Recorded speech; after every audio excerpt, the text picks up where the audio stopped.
So today we're going over C major scales over the guitar. Now this comes from, you can watch the video for free and just pick up some tips and learn some patterns, but this also comes from my ebook, Major Scales for Classical Guitar for Beginner to Intermediate Level. This is the inner section of the book that goes over just some common open and closed patterns. In another video, you'll see the video on going over all of the patterns of C major over the entire guitar. So that's a very important one. This one is just the common open and closed patterns. And it comes with, notation and fingering and tab as well and stuff like that. And the book is kind of like centered on giving you a foundation before moving on to a more thorough study using something like Shearer's Scale Supplement, which will really get your sight reading going. Okay, so first thing we'll start with is just an open position scale. So that's using open strings in the first position.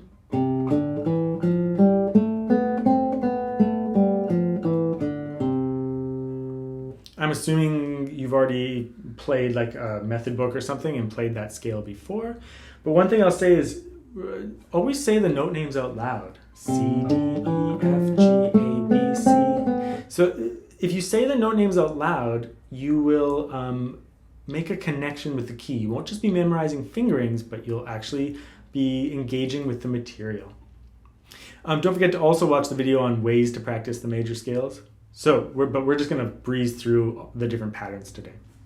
So the next scale is a closed C major scale, 2 octaves on the 6th string. So when you find a C on the 6th string, that's the 8th fret, so 7th position.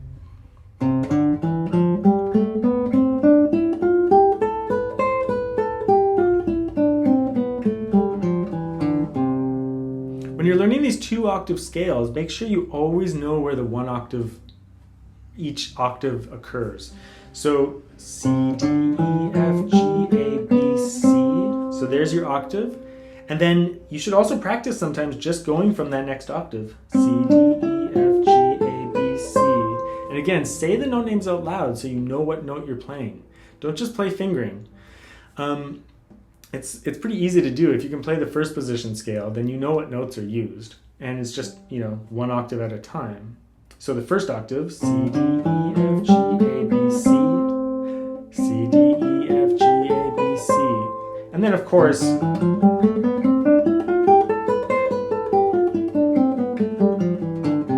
go through the whole pattern.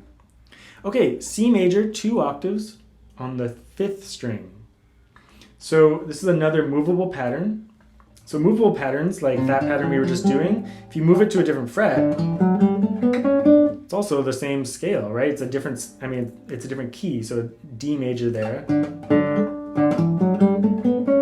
C major here, B major, A major, same fingering. So movable scales can just be transferred to other areas. So the next scale, C major, 2 octaves on the 5th string. This involves a shift.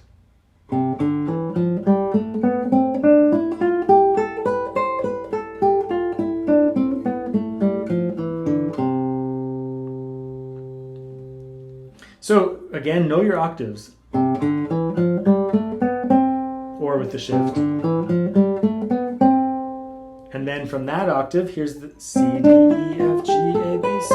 So always know the separate octaves. You can even practice them separately. And then combine them.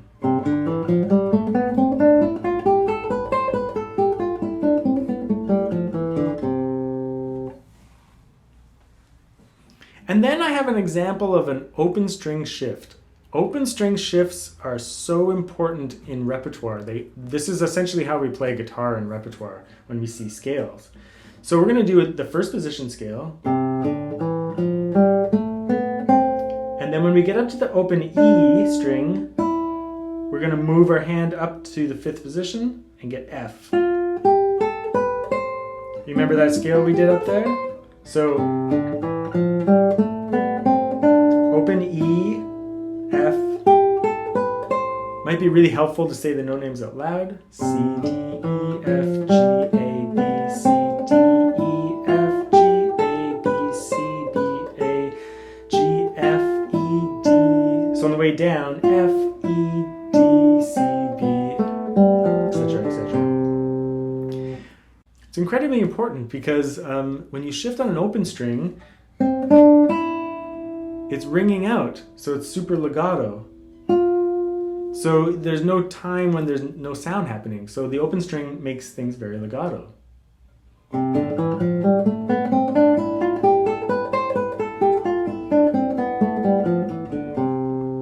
It's also just a great way if you have to travel a long distance, you have an open string to travel. You can get your hand moving during that open string. So the moment you play D and you play the open E, shift and get that hand ready for the next note that occurs. Like I said, this is, it's rarely practiced. We rarely practice our major scales with open string shifts, but it's so clearly important to your repertoire.